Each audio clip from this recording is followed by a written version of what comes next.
Washington football. Woo!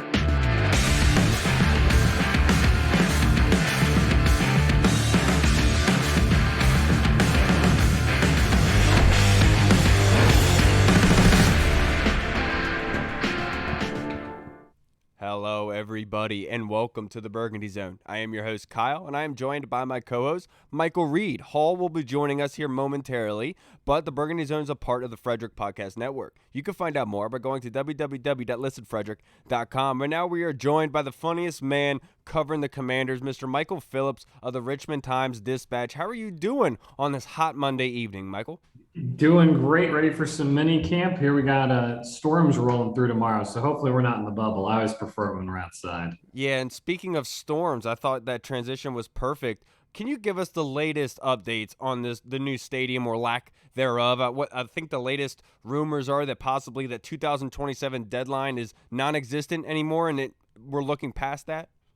Team's got two options here. If they want to build a stadium this year, if they want to make a decision and go forward with it this year, they're building it at FedEx. That's the site. That's the only one available to them at this moment. And I'm not ruling out that they'll do that or choose to do that. If they want any other site in the area, or if they want better negotiating power for the FedEx site, they will have to wait until next January when new governments get seated in D.C. And in Virginia, the legislature reconvenes. I think there's optimism that with a year's time and distance, that Virginia will reconsider that. I think that the governor's behind it, and some key voices are still behind it. So January is the watchword. Anything between now and January is going to be FedEx 2. I continue to think that's not happening. My guy JP Finley and I have a stake bet on that.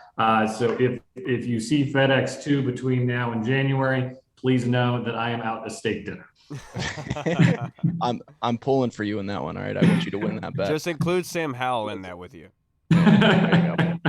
So obviously, I don't know if you heard this, but there's some pretty big news going around about some guy. His name's Terry McLaurin, something like that. Yeah, he's a nice guy. But of course, Washington fans, we're all scared. It seems like, should everybody kind of pump the brakes a little bit? Should everybody ease up, or do you think that this is something that we should be concerned about?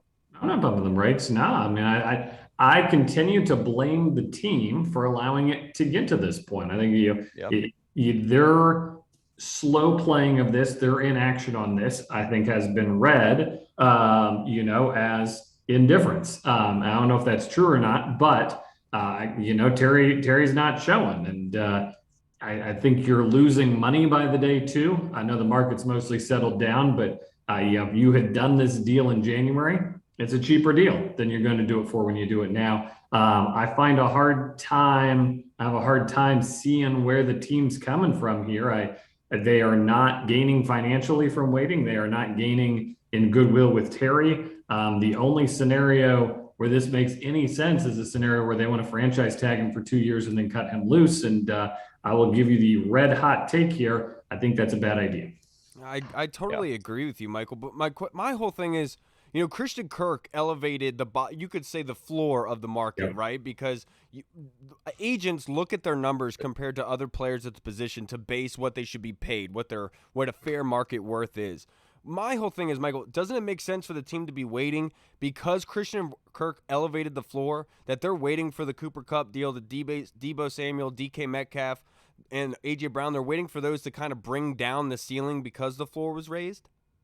Sure, it's possible they could save money. I'm skeptical all those deals get done before the season starts this year. That's going to be a little run right before training camp. If you wait and don't get it done before training camp, the cost to you is, you're going into the franchise tag year. You have to tag him so he doesn't go. Once you tag him, you have to pay him at that price because otherwise he's not coming. We're in the Brandon Sheriff cycle all over again. I think it's in your best interest to get it done now. I just don't think the cash value of money in the NFL is shrinking. I'm not sure that's the thing that's going to happen. Okay, and then what's your prediction for the contract worth for Terry? Like the years, do you think it's going to be 3, 5? What do you think? To me, the best outcome for both sides is if Terry gets a 3-year deal, but assurances they won't use the tag on him at the end of the 3rd year, because that essentially is the same as playing this year, franchise tag. So then you've got a baseline number you can work on. Okay. Tag's going to be probably 21 next year. Then your double tag is 24, 25 the next year. So you add in this year's pay, which is minimal, of course. And, the team's working off of a number of 47 there. So, if Terry does nothing, he's going to make $47 million over the next 3 years. So to me, is it worth more to him? Lock in that money now. No, they won't tag you at the end. Then the team gets to save their money. They get to claim their savings. It puts them in a spot in 3 years, though, where the team is not at the advantage anymore in negotiations. So to me, if the team wants to retain the upper hand, retain the ability to tag, they're going to have to pay him at least 3 years, at least 20 guaranteed per year. I just don't see any way you can cross the finish line at less than that. Right. Yeah, I think that's what everybody pretty much expects at this point. I mean, of course, we all just want them to get paid, but let's transition to some actual football right now. Now, Washington seems to have more depth really all around the roster than I can remember in a long time, save for linebacker, but that is what it is. But what position battles are you most looking forward to coming up from now through the preseason? Yeah, I think we're going to have a really fun time watching the tight ends too, because John Bates is your number one while Logan's out. I think we're all assuming Logan's not going to participate in the preseason at all. He's a maybe for week one. Hopefully he's there for week one. But if he's not there for week one, after Bates, it's a pretty fun room. And I think there's a lot of action there. A lot of guys who are going to put their hat in, and we'll see a lot during the preseason games. I think that's going to be a potentially really fascinating position battle. And then I think you're looking at linebacker. I know you said there's very little depth there, which is true. I think it's Jamin Davis against himself at linebacker. Can he earn a full-time starting spot? Can he earn the confidence of the coaches to really give him a bigger role here in year two? And I think that would help everybody breathe a sigh of relief if he could get that done. Right. And just to add on to that, my best friend / future best man at my wedding, Logan Paulson, said the exact same thing. This tight end group gets him more excited than he's been in a very long time. And it's not just at the top too. There's some real depth there that they love some of those. He was excited about the undrafted kids. And no, Logan gets fired up about the undrafted kid, but he's not wrong. He's getting a lot of targets at practice. Yeah, absolutely. And now we are joined by our last co-host, Michael Hall. And Hall, you'll go after me with this next question.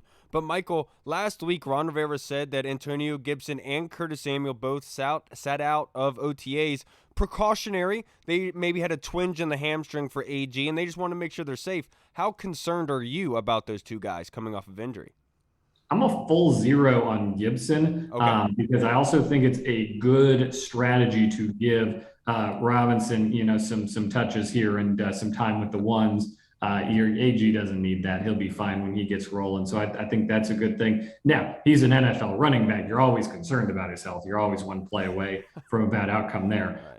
Curtis Samuel, look, I mean, we were out there. The reporters were out there watching practice one day last week. And I don't know. I would have told him to get out there, find a way to limp through some drills so that it didn't become a story. But, Mr. Del Rio overshadowed that a touch, obviously, with his comments. Just a little dust up there. But it's tough to give him the benefit of the doubt at this juncture. So I'll be very curious what we see Tuesday, Wednesday, and maybe Thursday at these minicamp practices. I don't know what's been asked yet. Bring it on. Happy stadium stuff. Yeah, I did. We have Stadium and Terry. All the good ones. Carson Yeah. OTAs. All the good stuff's been taken already. Sorry. Yeah, the Carson Wentz come OTAs. I know, or not OTAs, but come minicamp. I know you've been watching them at OTAs, but what are you kind of expecting come these minicamps with the offense of Carson Wentz? That's why you're hoping to see Terry to get a real feel for what this whole offense was going to be. And, maybe they don't have Curtis either. Maybe they don't have AG. So the whole thing kind of unravels a little bit. It looks a little bit more like an OTA practice. But to me, Carson has done everything he needs to do since coming in. I got 2 question marks about Carson Wentz. Neither of them are going to get answered anytime soon. One of them is 3 teams in 3 years. How's he going to be received in the locker room? I can tell you so far, very well. Does it mean forever? You're always a couple losses away from people turning on you in the NFL. And then, number 2 is his durability. And same thing, you can't convince me you're going to stay healthy at a minicamp practice. So if he can stay healthy and stay winning, I think both of those would be emphatic check marks as the season goes on. And we'll say this was a great deal. If either of those goes off the rails, could be a long season. Right. And moving on to the other side of the ball, a player who's always seemed to kind of fly under the radar around the NFL, that's Cam Curl. He's going to have a huge role this year. What do you expect him?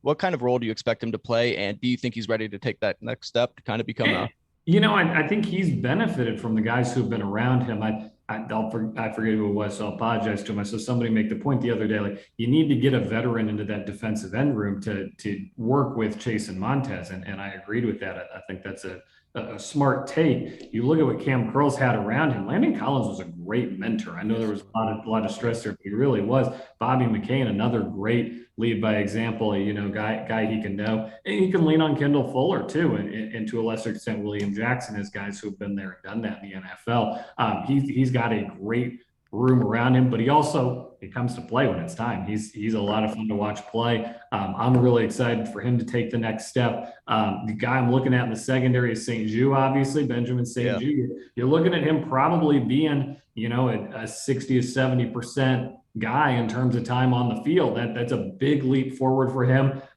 It's going to be a big first couple of weeks for him to really establish he can hang with these top NFL receivers and be in there every down, ready to go. Yeah, we've talked to Cam a couple times, and he speaks still, even after Collins was released, he speaks glowingly of Landon Collins. He loves that guy. He owes him so much, he says. So. They're very, very good friends. Landon Collins was a huge voice in that locker room. But now, Michael, to wrap this up, I have a couple more questions for you. Chase Young had a quote the other day about Jack Del Rio. He was asked about his comments. He said, "He's my guy." Is that good news to hear that from the locker room that they aren't going with pitchforks after their defensive coordinator?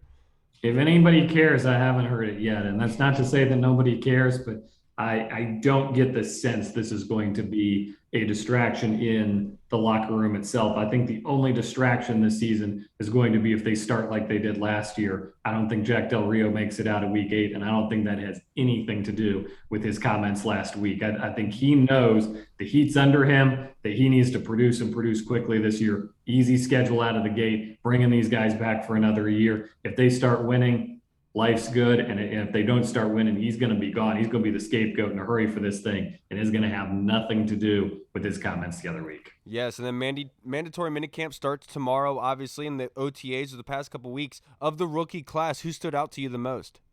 Yeah, it's always fun to watch those guys in pads. I do think at running back, Brian Ramsey, he's going to be a guy who we call his number a lot this year. You see a lot out of him, and you've heard this before. Dotson's ready, man. Dotson's ready to play some ball. He is a polished, finished product. He's going to be out there on the field week 1. He's going to be contributing. So that was not a miss in any way there. That was a good pick. And then last one for you, Jamin Davis and Diami Brown. How have they looked through OTAs? Got a lot of questions about Jamin, obviously coming back from his rookie year, but also Diami Brown. I feel like he's like the unsung guy that a lot of us forget about a little bit, but he's been blowing up at OTAs with Carson Wentz, hasn't he? Yeah, and he's a guy who will benefit from a quarterback who can throw a long ball and throw a crisp long ball. That's going to help him out a lot. So I think also he's a guy who's going to benefit from the preseason. Sam Howell, guy he knows, a guy he's familiar with. I could see him having a big breakout preseason if they pair those two on a lot of routes. I'm bullish on him. I will withhold on Jamin Davis until the real bullets start flying, so to speak. It's tough to judge the defense, in these non-contact drills, but fair to say a lot of eyes on him for sure. Absolutely. Michael, I can't thank you enough for coming on here and joining us, but real quick before you go, if you'd like to plug your social media handle, just in case anybody watching wants to come follow you on Twitter. Yeah, man, Michael PRTD, and be out there all this week. So looking forward to it. Should be some good stuff. Yeah. You also want to put your address and social security number out there just in case anybody follow you in real life. Exactly. We're all looking forward to your picture of OTAs being out in the field saying we're back at it, right? We're back at it. Absolutely. Michael, have a good night, sir. Thank you so much. Take care, guys. All right, see you. All right, everybody. We just spoke with the man. I love talking to Michael Phillips. I know. He's so good. He's just one of those people. He's actually always... I know a lot of people hate on the media. He's one of the guys you can't really hate on for the media. Yeah. He's funny. He's down to earth and he knows everything. He's one of the only guys that gets the crisp info. If Right. you understand what I mean by that, like Yeah. him and Kime are the ones that generally Yeah. get the good Mhm. stuff. You know what I'm saying? The juicy, Yeah. juicy. Absolutely. But before we are joined by our next guest, we have a bunch of fan questions that were submitted in. I want to go through them through the last of this episode. But the first one is, I want to ask you guys a question from Commander Canada, our guy, big supporter of us on Hey, Twitter. buddy. Is Brian Robinson going to be our starting running back by the end of the season, Hall? I would say the only way that would happen is most likely is if AG has another injury riddled season where like the toes bother him, or maybe the hamstring or whatever it may be, has like a lingering injury, or maybe if the fumbling issue reoccurs into his third year, then I could definitely see that. But if I had to give a percentage on it, I'd probably give that about 20 to 30% chance of happening. Yeah, I don't think. I mean, maybe injury, like you said, Hall, would be a reason for that to happen. But I mean, AG has done a good job. I mean, we could talk about the fumbles and everything, but that was one season. The season before that, he didn't have any issues, right? And we have to be cognizant of the reality of the situation. I don't think AG is a fumbler by any stretch. He fumbled last season, and that can be corrected. We saw that with like Tiki Barber and stuff. So let's all calm down with AG. But I do think Brian Robinson will be healthy in carries this season. It's going to be his kind of physical nature of his game, but also he's a very good vision runner. AG is still learning in that regard, but Brian Robinson is going to get the short yardage work and a lot of it. He's a big body. When we were out there at OTAs, that's the one thing I took away. I was like, man, Brian Robinson is a massive human being. And imagine trying to have to stop him in the middle of winter. In the second half of a game, you're already tired. And that's where I think Brian Robinson could really benefit. Because one of my questions I was going to have to Michael Phillips was, we talked about this before, Reed, because of Brian Robinson taking less off of AG's plate, does that mean that AG could do more? Like, essentially saying less is more, because now less weight is off of him. He's more fresh. He can do better at what he wants to do. Instead of trying to fit into this number one running back of what it's supposed to do, he can more base his game off of what they need him to do, if that makes any sense. So that's how I feel about it, because Brian Robinson is there because they have the trio of these running backs and they all work together. I think they're going to be very, very successful with what they want to do. So no, I don't think Brian Robinson is going to be the starter, but I do think they're going to be contributing all season long, all three of these guys, and even Jarrett Patterson as well. Sorry, Reed. No, you're 100% right. I mean, you see that all the time where running backs, they bring somebody in and it actually ends up benefiting the other guy because he can stay fresh. He doesn't have as much on his plate. He only has to worry about a certain role, not do everything. And I think with somebody like AG, that'll really for sure help out. But yeah, back to the fumbling thing. Like I could see maybe Robinson, like you guys talked about, if he gets injured or if maybe goes through another stretch of fumbles, but he was never considered a fumbler. I know that he didn't play much at college at running back, but the thing was he didn't fumble. Then last year, 2 years, his rookie year, he didn't fumble. And then last year he had those 6 fumbles. And that was a little bit uncharacteristic, but I think he's still learning the position. He's still getting used to it. He'll be fine. At least I hope so, because the dude is just such a natural talent that, if he pans out. You're right, dude. And I'm sorry, I'm texting our next guest here to make sure that he gets the link. I said it to him. It looks like he didn't get it, so I'm just trying to make sure that we get that all buttoned up. But our next question, thank you, Commander Canada. That was fantastic, sir. I thought that was fantastic. Yeah, buddy. My guy. Next question is from Commander Sean on Twitter, Reed. Do you think the holdup for signing Terry McLaurin is the Commanders' front office not wanting to pay a lucrative deal? Terry McLaurin wanting more overall money, longevity of contract / guaranteed money, or is his agent telling him to hold out for a bigger deal? Which one of those things do you think it is? First of all, Sean, I love you. I think that I think right now it's kind of just a waiting. I think Terry and them are trying to milk it to get it as much as they can out of it, because I mean, why not? The guy was a 3rd round pick. He deserves to be paid. And they're kind of seeing what all these other players are getting and then watch. It's just a typical negotiation. I think it's just going to take a little bit of time. Eventually they will get it. I don't think it's anybody being stingy or anybody asking for too much money, something unreasonable. I think it's just, they're a little far away where they started at their negotiation points. And it's just going to take a little bit of time, but they'll get it down to it.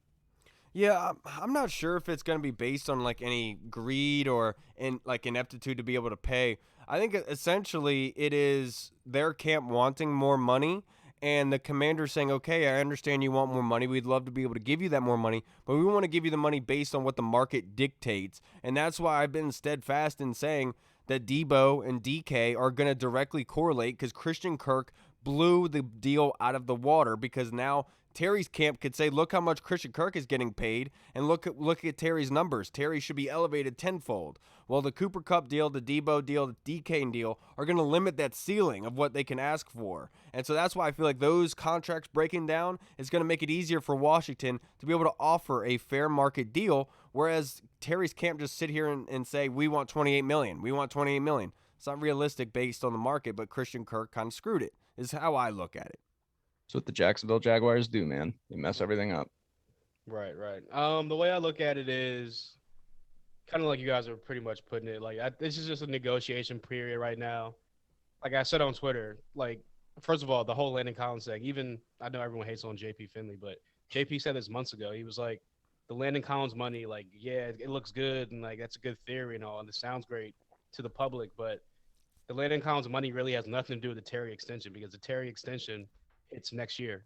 So like that Landon Collins money coming off the books this year really has no correlation to what Terry McLaurin is going to be making going into this upcoming season, because he's still on his rookie contract. But without that being said, I just think it's a negotiating thing right now. If everyone thought that like that June 1st thing was going to be like, oh, it's going to get done around June 1st or around that first couple weeks of June, it wasn't really going to happen. If you listen, like Kyle was just talking about, Michael Phillips, John Keim, a lot of those guys have been saying that around like early July, mid-July is when you should start trying to like start to hone in on a deal getting done. Hopefully it gets done sooner than that. I would love that. But my worry is that the franchise tag for next year is going to be like $21 million. So that could be their starting point, meaning that they're far away. They could be trying to offer him somewhere around the franchise tag, because obviously they still control him for another 2 years after this. So they want to franchise tag him twice. So at the end of the day, I still think it gets done. If it comes to like mid-July, end of July, and then they're still far apart, there's no real negotiations, like getting closer and closer, then yes, that's when I'll start to get worried and everything like that. But as of right now, I'm just going to put it on the back burner and wait till July. Yeah, we just got to remember that we got a lot of questions today, and a lot of them pertain to Terry, so let's not go into too much detail. You got me? But the next question that we have from Twitter is from ATT Commanders. My man, Hail to the Skins. Will the progression of Dyami Brown and the health of Curtis Samuel determine if Terry gets a new contract or not, Hall? I mean, to say no would be wrong. I mean, good business, obviously good business would be, you got a young guy in Dyami Brown on a rookie contract. You got Jahan Dotson on a rookie contract. So that could be like your two starting wide receivers, and that would make Terry, it sounds weird even saying this, expendable. But personally, I just think that their growth only helps Terry, honestly. I think it helps Terry's contract as far as it makes them look around and say, all right, we're building something. We've been building something. This wide receiver room is getting built up. They're putting more guys around me to help me out. It's only going to boost my numbers and my stats and everything like that. So I think it helps his contract if they develop, but at the same time, looking from a front office guy and like a business standpoint, you could definitely be like, well, we're taking the cheaper route to put money into other resources for the team. So that's how I kind of feel about it. I understand your argument, essentially, Hall, is that like that's what the Steelers do. The Steelers like don't generally pay their wide receivers. They let them walk and they just draft a replacement, right? And that's the right way of doing these things. But my big issue is with Terry, we know that what he can do with nothing going on around him, essentially. And that's the type of person that you want to be able to pay, because you don't want to pay the guy that's a big question mark, essentially, like with injuries or not going to give you his all and all that jazz. So do I think that – no, I don't think that they have any correlation between the two. But at the base of it, you are correct. If you have those wide receivers there, you feel better about walking away. But the guarantee of Dyami Brown and Curtis Samuel – is not enough for you to be able to be comfortable with walking away from Terry, if that makes sense. Just because Terry is so solid and is proven, it would take after this year and Dyami Brown showing that he could do it on the field for them to say it's okay to walk away from Terry. Right. That's kind of, I'm right there with kind of both of you guys. I mean, unless Dyami Brown just goes out there and like absolutely balls out, like he then shows that, okay, this guy's got something special. He can be something then. I mean, you got to do what you got to do, and that would suck. And if they're too far apart on negotiations, then I could see it. But what are the chances of that happening? You know what I'm saying? So, it's unlikely, I would say. I agree with you wholeheartedly. Now, this next question is from Wole on Twitter, our guy. Urban sports scene, my dude. This is a great question, and this is one that we have not talked about before. His question is, can this offense work without Terry? Hall. I would say it's. That's a great question, dude. Question. I would probably say no, but I will say if everyone's talking about Jahan Dotson's the truth, you just heard Michael Phillips say he's pro ready. He's ready to go week one, ready to contribute, be a big factor on this offense. So, like, I guess, could Jahan do what Terry has been doing? Maybe. Could Jahan do what Terry did his rookie year? I don't know. We got to see it. We got to show and prove it. So, from that aspect, I would say no, because we haven't seen this offense run without Terry, because Terry's been there pretty much from the get-go. He's never missed a game other than maybe 1 or 2 games his whole career so far. So, in theory, you want to say yes because you want other guys to step up, but I'm probably going to have to say no on that one. That's a hard-ass question. I'm not going to lie. Yeah, Wole, this is a fantastic question. It's one that makes your mind start racing, right? And it's going to be hard for me to say this. I'm going to have to cop out, and I'm going to cheat, Wole, on this question.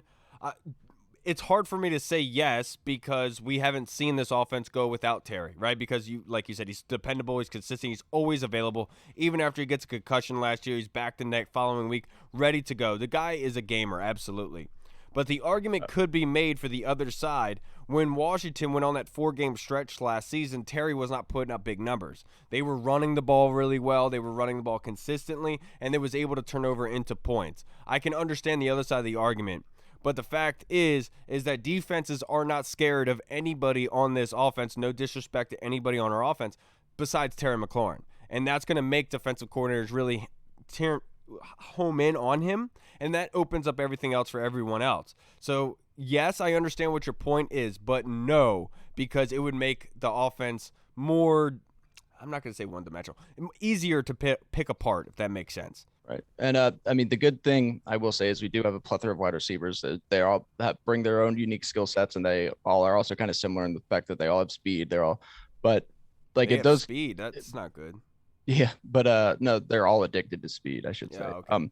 No, but if there's a lot of ifs, but if like say Jahan Dotson pans out, Curtis stays healthy, and then De'Ami Brown comes out of the blue and he starts doing fantastic. I mean, having an upgrade at quarterback can really cover a lot of weaknesses, so that can help a lot. So I do think it would be different than last year, and I do think he would play better. But at the same time, Carson Wentz, I mean, he's not Tom Brady, so I don't know. But can it run? I think it can run. It would just be a lot better with Terry. Yeah, it would. I'm actually going to change my answer because I was just actually really like sitting here thinking about this. I'm going to say I don't think it can work without Terry. I'll be quick. Just for the simple fact of, when we were going on that 4-game winning streak, they were running the ball, controlling the clock, but they were also not really putting up that many points. They were winning games by like a touchdown, a field goal here and there.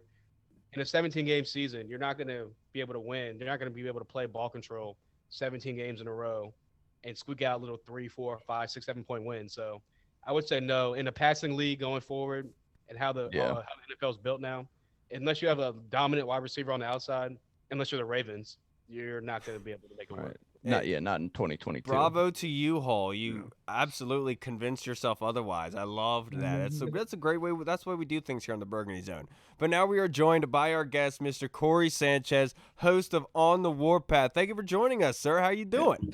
Doing good, fellas. Thanks for having me once again. I think I got my punch card, so I get the free sandwich next time around, don't I? Yes, you do. Yeah, Hall has a foot long for you. But, pause. Come on. But Corey, we actually got a turtle. You flip it upside down and put it in a microwave. That's the original TV dinner. Did you know that? I don't make many funnies on here. But Corey, we just had a discussion, a question from Wole. I know you're familiar with Wole, and it's a fantastic one. Can this offense work without Terry McLaurin? This offense works. I didn't know it worked to begin with, to be honest with you.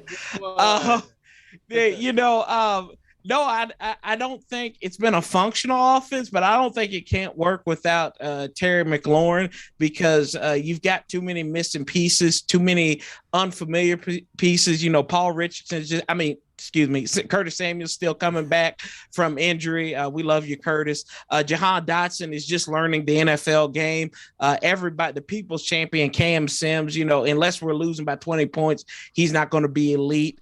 So, I think and Carson Wentz is learning his wide receivers and all that good stuff. And then, Gibby has the ability to fumble the ball, right? The only consistent thing we really have that's familiar outside of like our offensive linemen that have been there, like Chase Roulier, right? It's Terry McLaurin. And I think you gotta, I'm not panicking. I know you didn't ask this question, but I'm not panicking as far as getting him signed right now. But yeah, this offense doesn't work without him.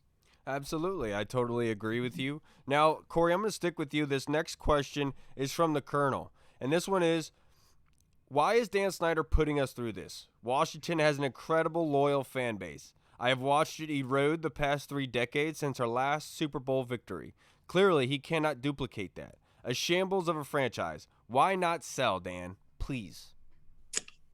I think that's that is a compound answer, right? We can blame this all on Dan Snyder, right? But I have unconventional blaming on Dan Snyder and his lack of leadership, I guess you can say.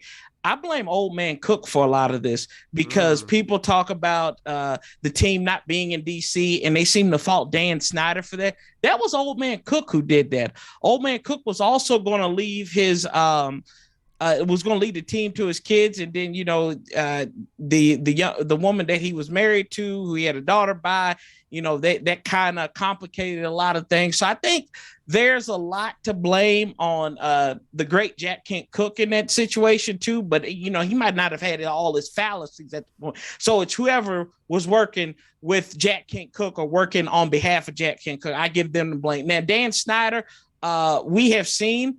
The man, he doesn't know how to say no. He doesn't know when to quit. He is. I was just thinking about this. I said, y'all gave me an anime working. He is Vegeta. That is what Dan Snyder is. He gets all these flashy toys, but never can seal the deal. If you think about it, you look at Dragon Ball Z, you look at Dragon Ball Super. He was supposed to be Frieza. He's supposed to be Jiren. He couldn't do it, right? So for you folks at home, there's the anime plug for that. That's just how God works. He's also apparently going around trying to touch Vegeta. You know what I'm saying? Oh, yeah, pause. Didn't he get in trouble for that? Isn't that? He always keeps his pride. The owner always keeps his pride. Oh Allegedly. No, I'm not gonna cut. I thought you answered that perfectly, Corey. So I'm not gonna expel too much on it. But the next question from the Colonel, I do want to ask you this, Corey. Is there any validity to the rumors of Brian Flores of the Steelers replacing Jack Del Rio, or Ron Rivera replacing Jack Del Rio himself? No, I don't think there's anything. I think you saw the finale of it when Ron fined him the $100,000 and he deleted his Twitter account. I think strike 3 is done for him if it goes on past that. He might be on some of these new apps that they have that lean to truth and all this stuff. So I don't know. That's where you can find Jack Del Rio at. Maybe he's going to be on the Outkick with Clay Travis or whatever his name is. So. Hey, I mean, I don't think there's no validity there. I think that's just I think if you point in the right direction, why would Brian Flores want to come to a mess like this anyway, being in Pittsburgh, where he can actually rebuild his quote unquote broken career, I guess you can say, which I don't think it was really that broken, but it wasn't broken at all. So why would you want to come and mess with us? And, we love this franchise, but common sense at the end of the day is that you're not going to mess yourself up like that. Don't play yourself, son. No, yeah, I definitely agree. I don't think there's any validity to Brian Flores doing it. Like you said, there's no reason for him. He's on Mike Tomlin's staff coaching the defensive backs in Pittsburgh. That's a good situation for him because we don't know what's going to happen with Mike Tomlin. Maybe Flores gets that nod up above, but I think Flores is probably happy where he was. I don't think his career was derailed or anything like that. He just spoke the truth, and the owner forced him out. Didn't want to fail, and so I don't think there's anything wrong with Brian Flores. I just think it's really dope that Bill Belichick snitched on Tom Brady and used Brian Flores to do it. I absolutely love that. But the next question I want to go to you guys is from Schmitty Takes on Twitter. UT time. Reed. Depends on the trade package. Nick Cross, Alec Pierce, and Jelani Woods for Terry McLaurin. Who says no? Like in real life, Yeah. obviously.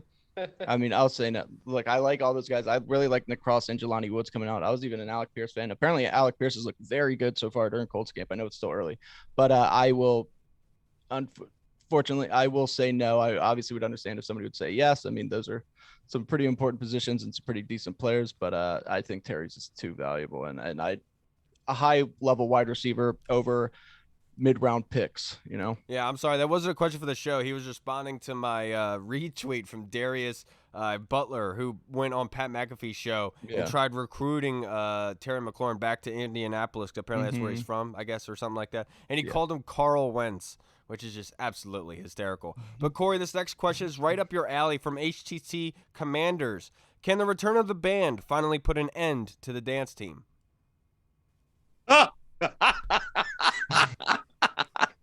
Why are you laughing like that, Corey? Oh God, I'm just thinking like when you got people my size out there on the dance team, I just that's why I laugh at it. And sure, why not?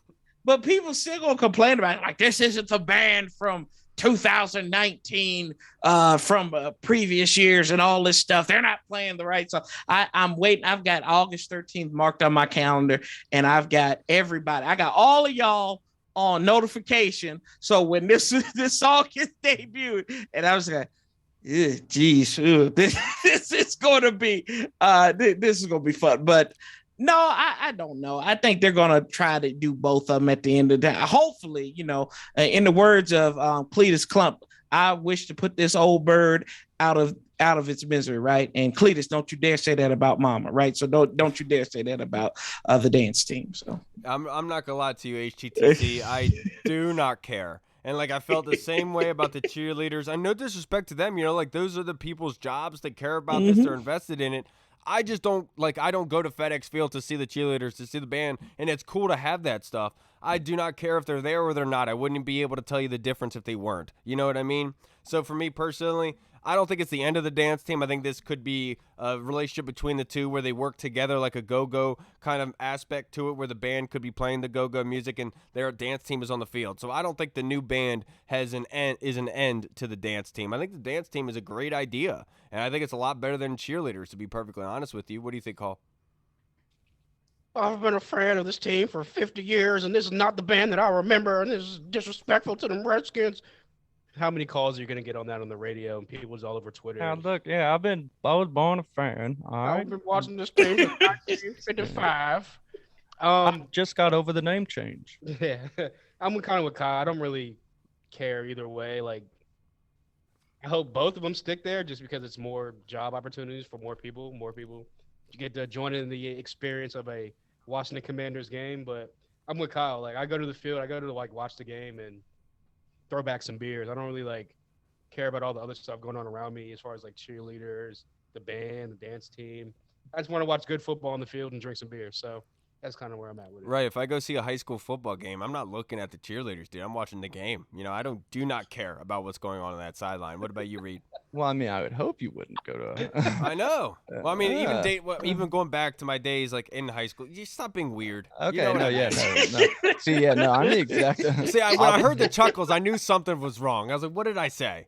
I was waiting for you to bring it back. I was like, where's he going with this? Yeah.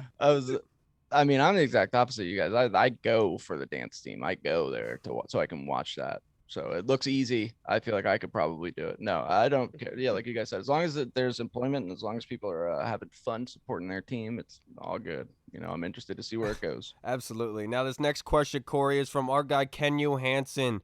Could we see Ron Rivera continuing his role as leading the entire football operation, but turning over the head coaching duties to Scott Turner in a year or two? No, this isn't the Boston Celtics. No, this is Brad Stevens not going to relinquish to the new guy, right? And that's not going to happen. Ron, I think he has shown that he wants to lead the whole process, the whole organization. As far as from the football side, I don't think he's going to relinquish any duties to anyone, especially Scott, who, I mean, granted, he shows flashes as an offensive coordinator, but I mean, he doesn't give me vibes of a guy that's yet ready to take the realm and lead a whole team going forward. So I think you even look at Kevin O'Connell, right? It took him 2 years to kind of marinate out there in LA before he got a head coaching job. So, we'll see in that respect. Now, I will say, I no is my answer to your question, Ken, because I don't think Scott Turner would be here. Essentially, if Scott Turner was that good, he would get a head coaching job. Somebody like Mike McDaniels just got a head coaching job down in Miami. And let's be perfectly honest, I'm pretty sure Scott Turner is more ready to be a head coach than he is. So I do think that he would get the opportunity. But if I think if Coach Rivera is going to pick anybody to lead this be the head coach of this team and take a step back, it's somebody like Chris Harris, who he's worked with for many, many years. They know each other very, very well, and he's comfortable with leaving the organization with somebody who's going to echo his sentiments. So I think it's going to be much more of like a defensive-minded, somebody like Chris Harris, more so than Scott Turner. So I do think Scott Turner is going to get a head coaching job if he does well with the offense. What do you think, Hall? Yeah, I think that if Scott Turner was going to get a head coaching job, it wouldn't be able to be offered here because obviously that means the offense is doing well. More than likely, the team is doing well, which means Rivera more than likely would still be here coaching, unless he wants to retire or something like that. I think that's what his point is that Rivera no longer would want to be the head coach, would want to sit back and just orchestrate everything. Yeah. True. Well, yeah, I would still see Scott Turner maybe going somewhere else, getting the opportunity somewhere else before that time even came for Ron Rivera to kind of step back and hand the reins over to somebody. Honestly, if the offense gets turned around and we're like a top 12 to 13 offense and Carson Wentz putting up great stats, I could see Scott Turner maybe getting a head coaching job somewhere, like, I don't know, whatever team's going to be open next year, but he'll definitely get some interviews. But Dallas. Yeah, Dallas, wherever it may be. But yeah, as far as like the next guy after Rivera and turning it over, yeah, probably would be Chris Harris. But again, that's another guy where I think that the defense turns it around and plays well up to par. That's going to be another guy's getting head coaching opportunities as well. So also, that might be a reason why he's the DB's coach and not the defensive assistant defensive coordinator. But also, like I said, I've always talked about how it's an offensive league, it's an offensive trending league. I want the next head coach to be an offensive-minded guy, like, honestly. So that's just kind of where I'm at. I got you. You want the Sean McVay back. I get you. Brian LaFleur. What about you, Reed? You got anything to add? I want to bring back Jim Zorn. Hip, hip, hooray! Hey. Yeah, he's a very nice guy. If anything, he's too nice. So. Yeah. Now, the next question we have is from Scott Hartley, who was with us on Monday. Thank you, Scott. Oi! Corey, on a scale from 1 to 10, how worried are you about Terry McLaurin's contract being done here in Washington? I can't go less than 1, so I'll say 1. I got you. I'm staying steadfast at where I am with my worry meter. It's staying at 5 until I hear Terry say that he doesn't want to be here. Then it's a 10. It's staying at 5 just because the possibility that Terry simply does not want to sign a long-term contract here is open. So that's why it's at a 5. It would be at a 0 if that possibility wasn't there. But I haven't heard it from Terry's mouth. If I were to hear Terry says that he doesn't want to be anywhere else but Washington, that will go down to a 0. But for the time being, it's 5 until I hear otherwise. What do you think, Reed? I'm usually a very anxious gal. But I'm right with you guys. I'm gonna say like a 4. I have faith for whatever. I don't ask me why, but I do. I think we'll get it done. Given the fact that he was the face of the rebrand. I think that says a lot of it as well. What do you think, Hall? I know a lot of people keep bringing up the whole rebrand thing, but I go back to, well, yeah, he's the face of the rebrand because he's a team captain and he's going to be here next year as well. And honestly, like, you franchise him again and again, that's 2 to 3 years of him still being here. So like by then the rebrand will be gone and forgot about by then. So good point. Him being the face of it, I've always kind of just been like, meh. But as far as the contract goes, I'm with you. I'm like a 4 or 5 right now.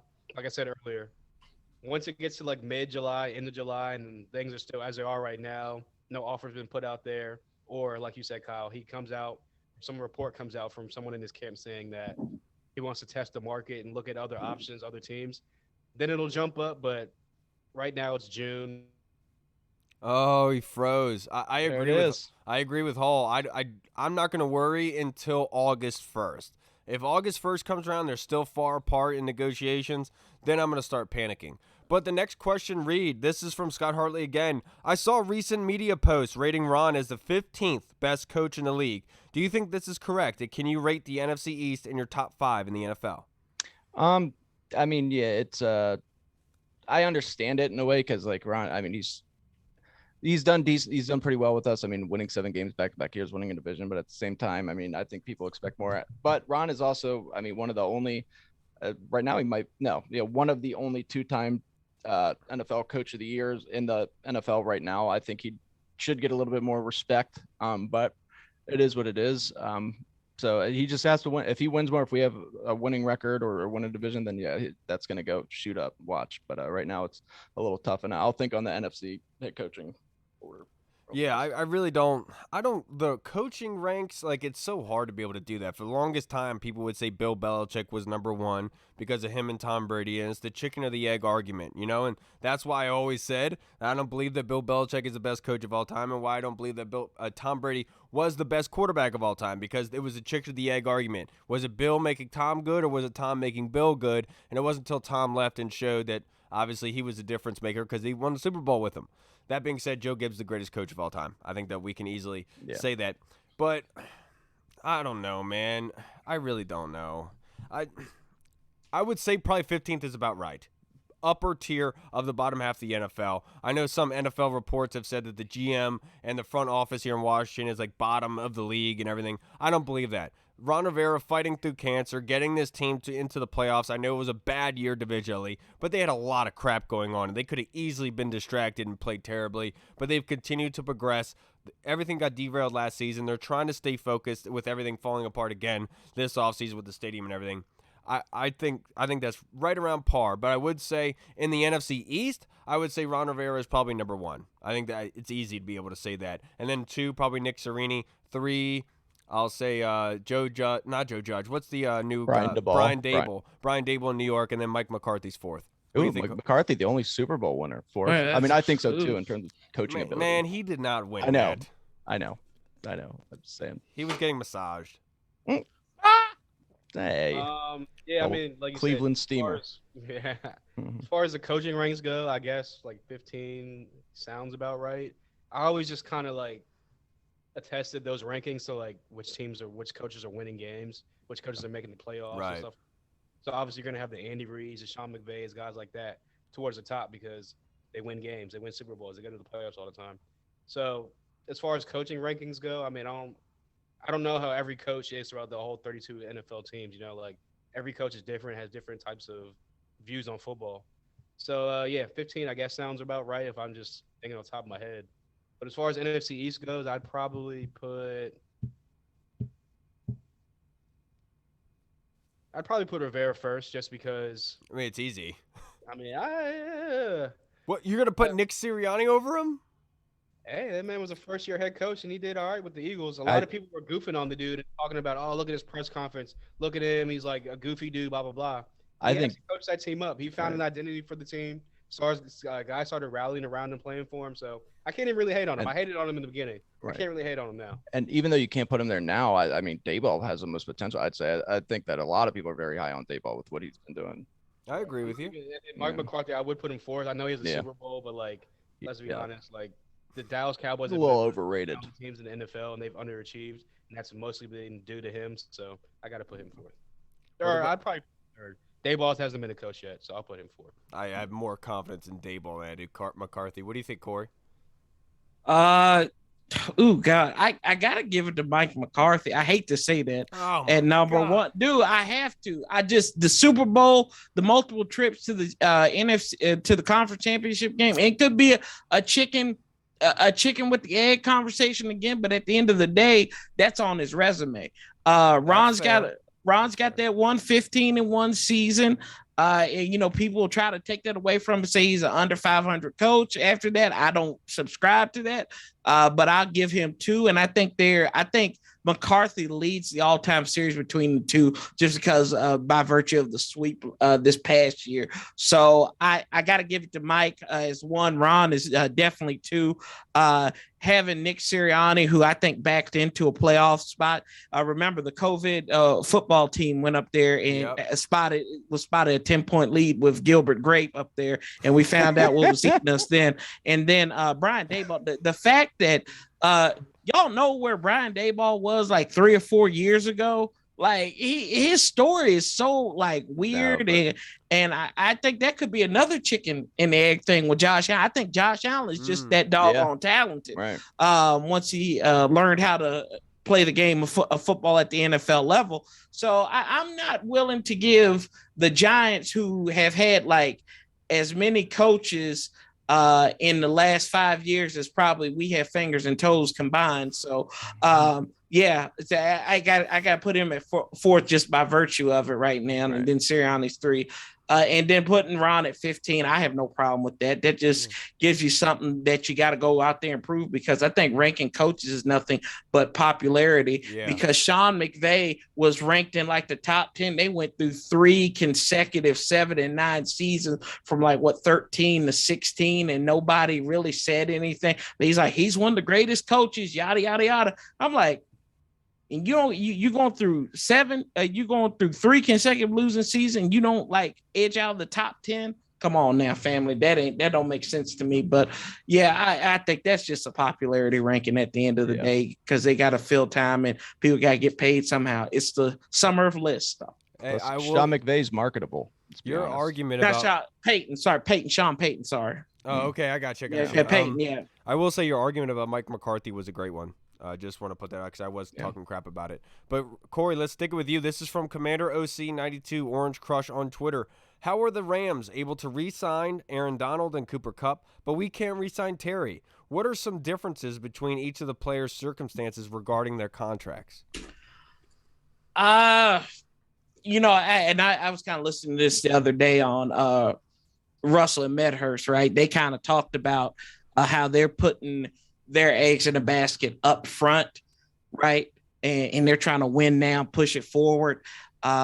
Washington's trying to develop a sustainable winner, and I think that's where you're getting at. And you don't really and let's be honest, Terry is older than most of these wide receivers getting their second contract. I think outside of Adams, right, he's older than most of these cats that are getting their second contract. That's not a knock on him. I'm just saying that's what the optics of it is.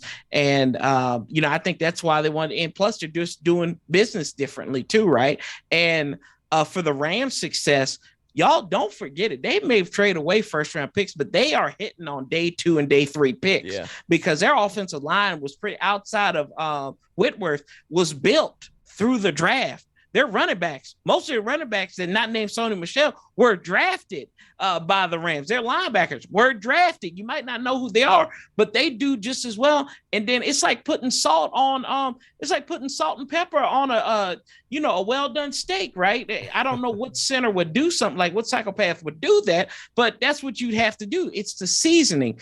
Odell, Matthew Stafford, they're the seasoning to the product that's already there. And that's why you're going to pay those guys. And Cooper Kupp was a draft pick as well, too. So you're keeping your guy in-house. Yeah, and I'm pretty sure the Rams have more cash to be able to give out in bonuses as well. So that's a more incentive for the team to be able to give these contracts to these guys because less of that cap space is used. But Washington does not have that luxury at the moment. That's what I think was probably one of the bigger differences. But Corey hit the nail on the head. They're in win now. Obviously, they're geared up to win a Super Bowl. They've done this by going to trade for Matt Stafford, by getting Jalen Ramsey. They've done everything in their power the past couple of years to put themselves in this position. But we have to remember that there are flip sides to that. There's negative sides, and you could be falling off a cliff by going hard after those guys. But they ended up being right about it, right? Getting the Super Bowl this season.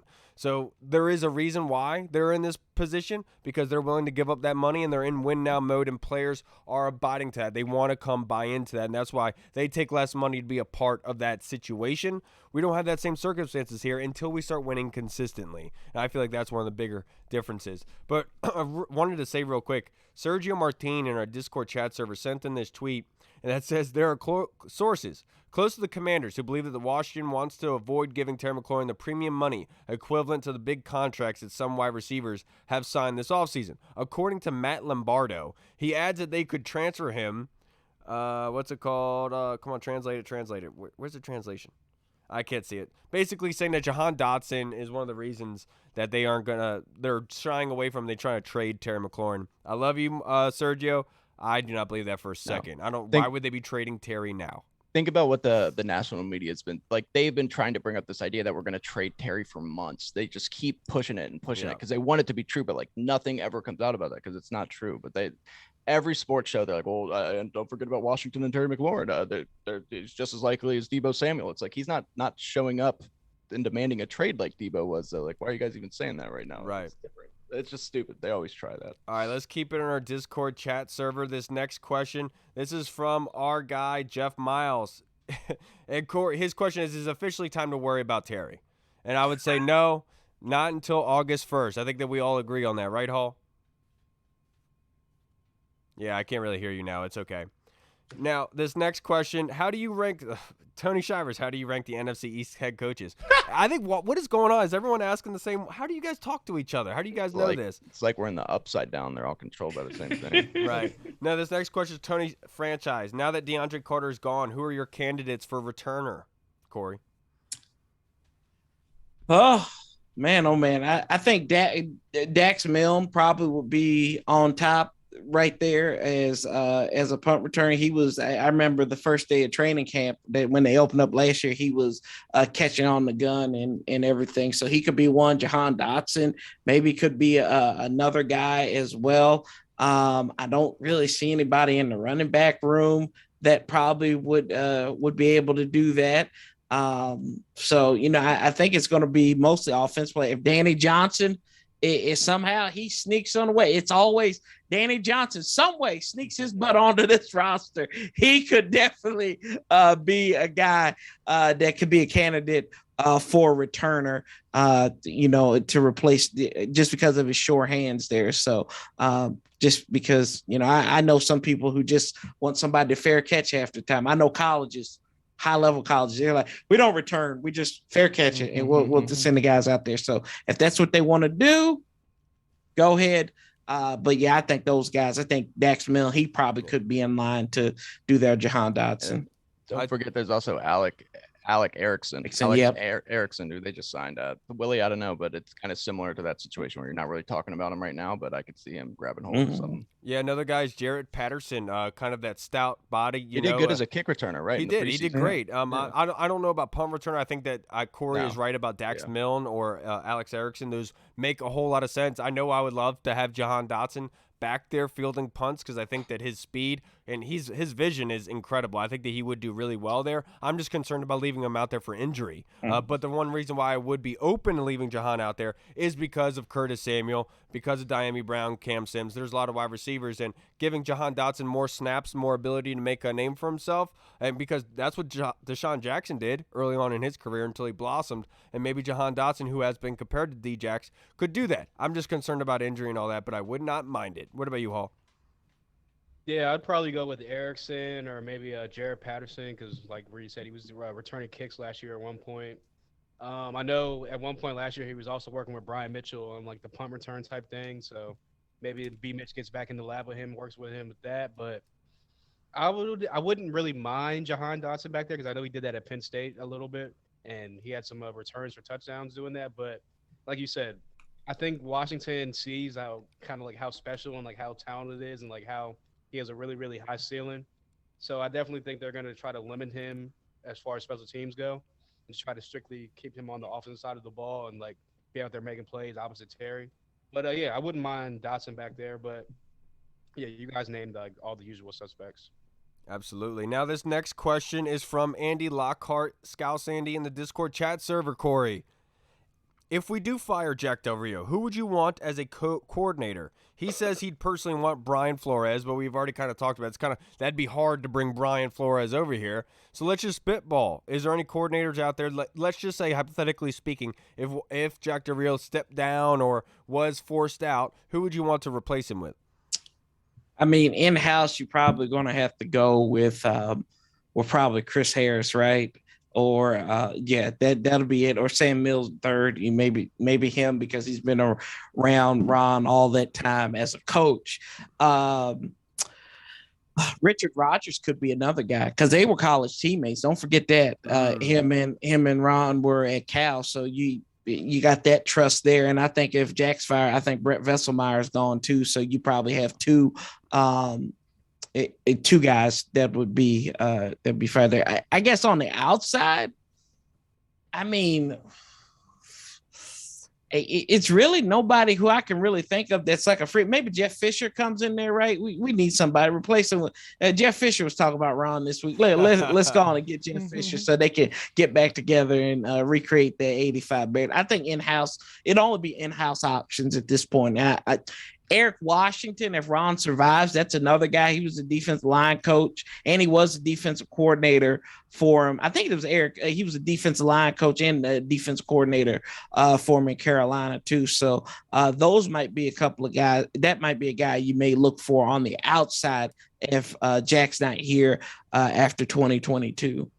In-house, I think one name, I think Chris Harris would easily be able to take over the duties and do well with it. But I would say, like, let's just think outside the box. I think Steve Russ, the linebackers coach, maybe he would have a D'Amico Ryans kind of coming too, because D'Amico Ryans, obviously a linebacker from the Texans. He's now the San Francisco 49er head coach after what's-his-face left for the Jets. And he did really, really well with being the defensive coordinator out in San Fran. They were blitzing a lot, and maybe Steve Russ, being a fellow linebacker, and knowing Ron Rivera, they could maybe mix some of those things up. But I would say out of house is Vic Fangio. Like, does he have a job right now?